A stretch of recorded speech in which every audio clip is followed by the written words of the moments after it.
നമസ്കാരം, ഞാൻ മനോജ് നെടിയാക്കൽ. ഇപ്പോൾ മുല്ലപ്പൂവിനിപ്പോൾ റെക്കോർഡ് വിലയാണ്. പുതിയ വില കേട്ട് കഴിഞ്ഞാൽ ആരും ഒന്ന് ഞെട്ടിപ്പോകും. സ്വർണത്തിൻ്റെ പോലെ വില വർദ്ധിച്ചുകൊണ്ടിരിക്കുകയാണ് മുല്ലയ്ക്ക്. ഓരോ ദിവസവും മുല്ല റെക്കോർഡ് വില കിലോയ്ക്ക് 8000 രൂപ വരെ.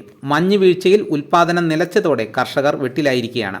സ്വർണം 1 ഗ്രാമിന് 13,000 രൂപയേ വിലയുള്ളൂ. പക്ഷേ 1 കിലോ മുല്ലപ്പൂവിന് അതിൻ്റെ പകുതിയോളം വിലയുണ്ട്. ബുധനാഴ്ച അങ്ങാടിയിൽ കർഷകരിൽ നിന്ന് കച്ചവടക്കാർ പൂവെടുത്തത് 6000 രൂപയ്ക്കാണ്.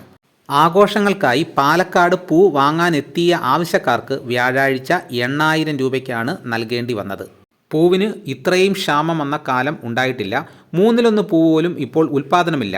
പൂമൊട്ടുപോലും കരിഞ്ഞുണങ്ങുകയാണ്. ഡിസംബറിൽ മഞ്ഞ് വീഴ്ച തുടങ്ങിയതോടെയാണ് ദുരിതവും തുടങ്ങിയതെന്ന് കർഷകർ പറയുന്നു. വാളയാർ മേഖലയിൽ മാത്രം പ്രാദേശികമായി 13 കർഷകർ കുറ്റിമുല്ല കൃഷി ചെയ്യുന്നുണ്ട്. രാത്രിയും പുലർച്ചെയും കനത്ത മഞ്ഞ് വീഴ്ചയാണ്. രാവിലെ കനത്ത വെയിലും ചൂടുള്ള കാലാവസ്ഥയിലെ പൂവ് വളരൂ.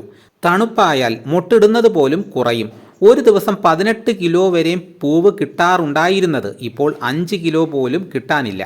മരുന്നിനും വളത്തിനുമെല്ലാമായി ഏക്കറിന് 7000 രൂപയോളം ചെലവുണ്ട്.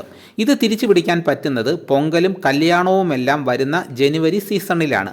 മുല്ലപ്പൂവിന് വൻ ഡിമാൻഡ് ഉണ്ടായിട്ടും മതിയായ പൂവ് കിട്ടാത്തത് നഷ്ടമുണ്ടാക്കുന്നുണ്ടെന്ന് കർഷകർ പറയുന്നു. വലിയ വില നൽകണം. വരവ് കുറയുകയും പൊങ്കൽ എത്തിയതോടെ വിപണിയിൽ മുല്ലപ്പൂവിന് തീ വിലയാണ്.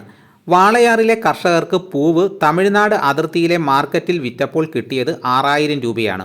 തമിഴ്നാട്ടിൽ നിന്നുൾപ്പെടെ മുല്ലപ്പൂവെത്തുന്നത് 1/3 ചുരുങ്ങിയിട്ടുണ്ടെന്ന് മേട്ടുപ്പാളയം പൂ മാർക്കറ്റിലെ വ്യാപാരികൾ പറയുന്നു. സുൽത്താൻപേട്ടയിലെ വ്യാപാരിയും ഇക്കാര്യം ശരിവെക്കുന്നു. സത്യമംഗലം, കോയമ്പത്തൂർ, നരക്കോട്ടെ എന്നിവിടങ്ങളിൽ നിന്നാണ് പട്ടണത്തിലേക്ക് പ്രധാനമായും പൂവെത്തുന്നത്. 10 കിലോ പൂ വരുന്നത് 3 കിലോ പോലും കിട്ടാനില്ല. പൊങ്കൽ തീരും വരെയും മുല്ലപ്പൂ വില താഴാനിടയില്ലെന്നും വ്യാപാരികൾ പറയുന്നു. അപ്പോൾ മുല്ലപ്പൂവിനിപ്പോൾ വൻ ഡിമാൻഡാണ്.